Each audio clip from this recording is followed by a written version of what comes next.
Norman മെയിലറുടെ പ്രസിദ്ധമായ ഒരു വാചകമുണ്ട്. പത്രപ്രവർത്തകരെ, പ്രത്യേകിച്ച് ജേർണലിസ്റ്റുകളെ അധിക്ഷേപിക്കാൻ വേണ്ടി പറയുന്നൊരു വാചകമുണ്ട്. നിങ്ങളെല്ലാം കേട്ടിട്ടുണ്ടാകും. നോവൽ എഴുതാൻ കഴിവില്ലെങ്കിൽ, അഭിഭാഷകനാകാൻ മിടുക്കില്ലെങ്കിൽ, ഓപ്പറേഷൻ ചെയ്യാൻ കൈവിറക്കുമെങ്കിൽ നിങ്ങൾ ഒരു ജേർണലിസ്റ്റാണ് എന്ന്.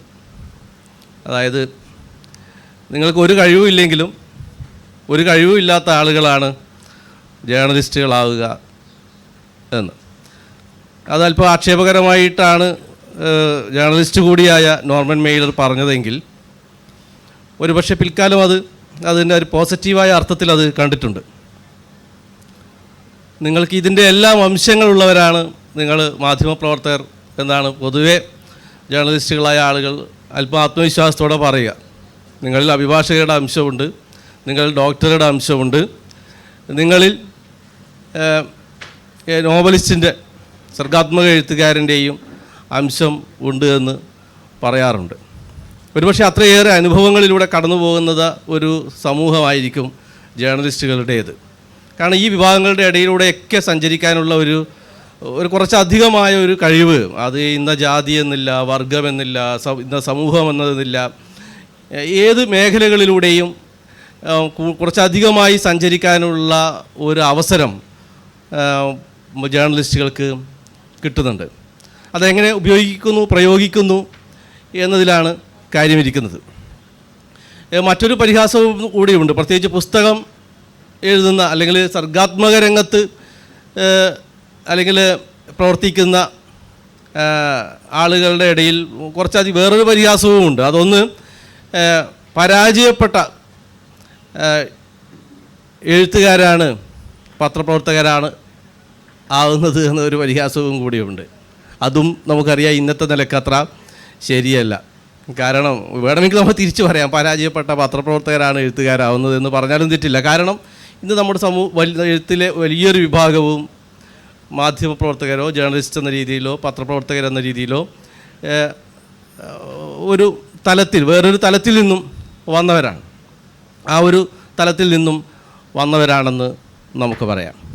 ഞാൻ ആദ്യം പറഞ്ഞ ജേർണലിസത്തിൻ്റെ വ്യത്യസ്തമായ രണ്ട് വഴികളെ പ്രതിനിധാനം ചെയ്യുന്നു എന്ന അർത്ഥത്തിൽ അതിൻ്റെ ഒരു ആത്മവിശ്വാസത്തിലാണ് ഞാനായാലും അനൂപ് ദാസായാലും ഇവിടെ വന്നിരിക്കുന്നത്.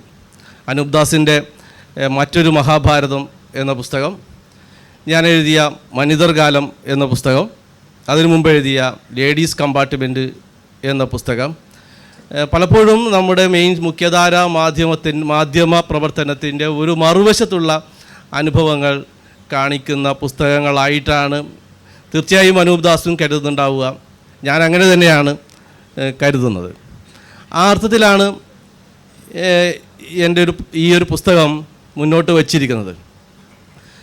അതായത് പലപ്പോഴും നമ്മുടെ ഒരു സുഖകരമായൊരു ജേർണലിസമുണ്ട്.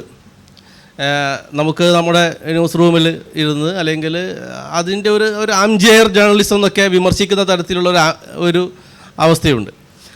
അതിനെ മുറിച്ച് കടക്കുക, അതിനെ മുറിച്ച് നീന്താനാവുന്ന, അതായത് ആ ഒരു ആലസ്യത്തെ മുറിച്ച് നീന്താനുള്ള ഒരു സന്നദ്ധത കൂടിയാണ് നമ്മുടെ പുസ്തകമെന്നാണ് പൊതുവായിട്ട് എനിക്ക് പറയാനുള്ളത്. കാരണം പലപ്പോഴും ഈ പി സായിനാഥൊക്കെ കാണിച്ചു തന്ന വേറൊരു മാധ്യമ പ്രവർത്തനത്തിൻ്റെ വഴികളുണ്ട്. അതായത് ഈ ഒരു മുറിയിൽ നിന്ന് വിട്ടകത്ത് പുറത്തേക്ക് പോവുക, ജനങ്ങളുടെ ഇടയിൽ അവരുടെ വിയർപ്പുകളും അധ്വാനങ്ങളും അവരുടെ പോരാട്ടങ്ങളൊക്കെ അറിഞ്ഞുകൊണ്ട് മനുഷ്യരുടെ പലതരം അതിജീവനങ്ങളുടെ ഇടയിലൂടെ സഞ്ചരിച്ചു കൊണ്ടുള്ള ഒരു മാധ്യമ പ്രവർത്തനത്തിൻ്റെ ഒരു വഴികളുണ്ട്.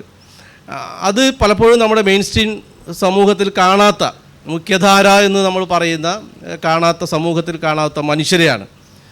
ഈ ഒരു സമയത്ത് എൻ്റെ മനസ്സിൽ പെട്ടെന്ന് വരുന്നത് ചിന്തരവീന്ദ്രൻ എന്ന് പറയുന്ന മലയാളത്തിലെ വലിയ ചിന്തകനുമായ എഴുത്തുകാരൻ്റെ ഓർമ്മകളാണ് ഈ സമയത്ത് എൻ്റെ മനസ്സിലേക്ക് വരുന്നത്. കാരണം അതിൻ്റെ ഒരു ആദ്യ മാതൃക എന്നത് എന്നെ സംബന്ധിച്ചിടത്തോളം അദ്ദേഹമാണ്.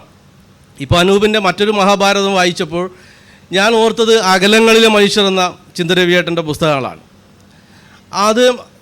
അതിൻ്റെ വേറൊരു പിന്നീടുള്ള രൂപമാണ് എനിക്ക് തോന്നുന്നത്. പിൽക്കാലത്തെ ഇന്നത്തെ ഇന്ത്യയുടെ രൂപമാണ്. അന്നത്തെ ഇന്ത്യയിൽ നിന്ന് ഒന്നും മാറിയിട്ടില്ല.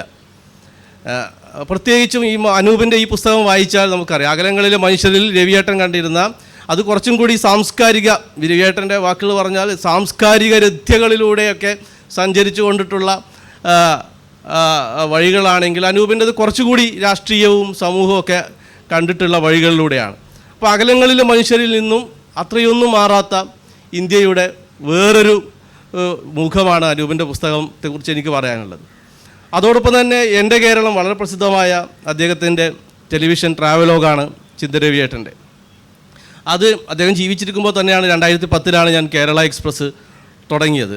അപ്പോൾ രവിയേട്ടൻ്റെ ഒരു തുടർച്ച പോലെയും അതിൽ നിന്നും മാറി, അതിൽ നിന്നും ഒരു ഇടർച്ച പോലെയും കുറച്ചുകൂടി വ്യത്യസ്തരായ മനുഷ്യരിലേക്ക് ആ ഒരു ചരിത്രം ഇനി പറയേണ്ടതില്ല, ആ ഒരു സാംസ്കാരിക ചരിത്രം പറയേണ്ടതില്ല, അതിനപ്പുറത്ത് കുറച്ചുകൂടി മനുഷ്യരുടെ ഇടയിലൂടെ മനുഷ്യ വൈജാത്യങ്ങളും മനുഷ്യരുടെ ബഹുസ്വരതകളും ഒക്കെയാണ്.